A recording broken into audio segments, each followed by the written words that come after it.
orang ataupun rakyat akan menilai prestasi kerajaan, prestasi kabinet, Perdana Menteri dan lain-lain.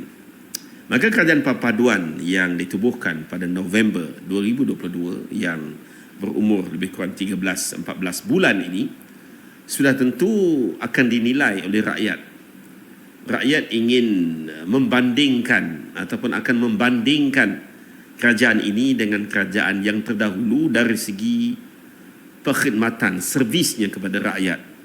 Kerana rakyat sebenarnya mereka tidak mendambakan yang besar-besar pun. Apa yang mereka mahu ialah kestabilan politik, apa yang mereka mahu ialah kebajikan mereka dari segi harga barang, dari segi kos hidup, dari segi perumahan, peluang pekerjaan dan sebagainya.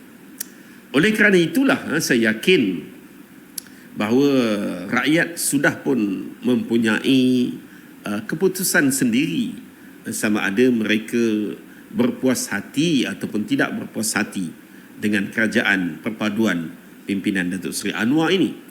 Sudah tentu di setiap minda rakyat, di setiap lubuk hati rakyat itu akan ada komen ataupun akan ada pandangan mereka sendiri kepada kerajaan. Namun bagi saya, kalau orang itu tidak fanatik ataupun tidak taksub kepada sesuatu kumpulan ataupun kepada pembangkang, saya kira dan saya yakin bahawa rakyat Malaysia sebenarnya dapat melihat perbezaan yang besar antara kerajaan perpaduan pimpinan Datuk Seri Anwar dengan kerajaan-kerajaan yang terdahulu, yang saya kira mereka, di hati kecil mereka sudah tentu menyatakan bahawa kerajaan ini jauh lebih baik daripada kerajaan yang terdahulu. Mengapa saya berkata begitu? Sebab mereka yang fanatik, mereka yang taksub, mereka tidak akan dapat melihat kebaikan yang dilakukan oleh kerajaan perpaduan.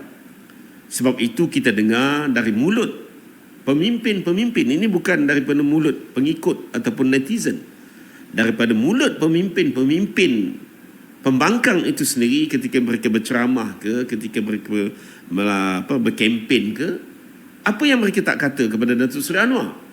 Mereka kata Anwar ni kalau buka je mulut bohong, buka je mulut bohong. Saya yakin tuan-tuan pun ingat, tuan-tuan pun boleh menonton video-video klip pemimpin-pemimpin yang berkata begitu.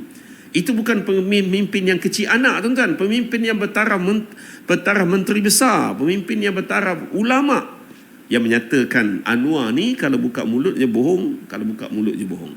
Kalau pemimpin berkata begitu, anak-anak di bawah ni lagilah, tuan-tuan. Sebab itu kita jangan mengambil pandangan daripada mereka yang fanatik dan taksub.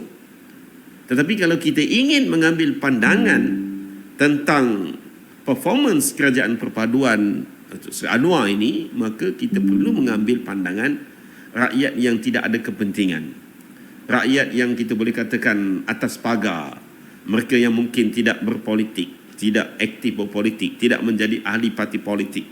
Barulah kita boleh ambil pandangan.